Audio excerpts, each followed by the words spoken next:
ต้องทางนี้เจ๊เถาว่าไม่ไหวเลย ไม่ไหวเลยลมแรงมาทรมานผมป่า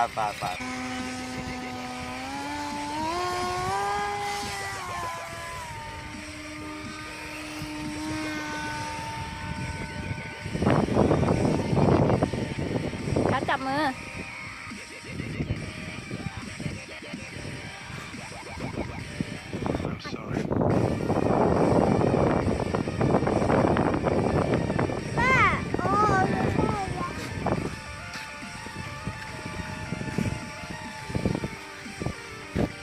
แบตจะหมดหรือเปล่า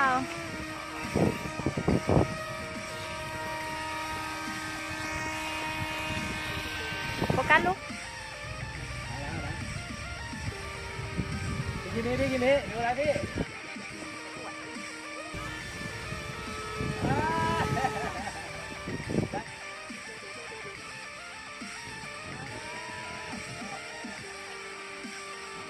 ได้อยู่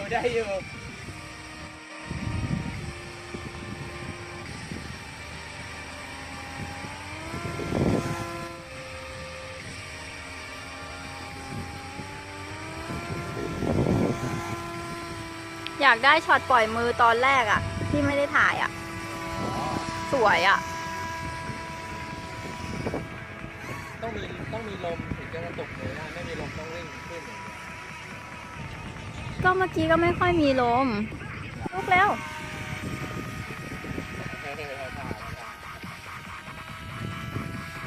แว้นนี่ลมแว้น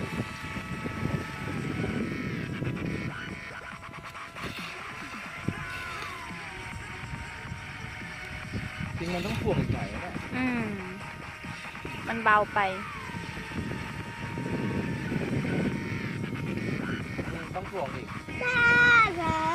ล้วลมแรงด้วย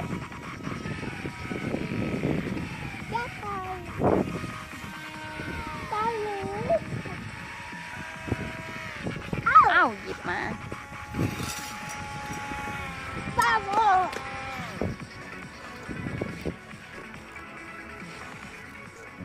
ครับผมก็ฝากงานคลิปต่างๆของ N3F ด้วยนะครับผม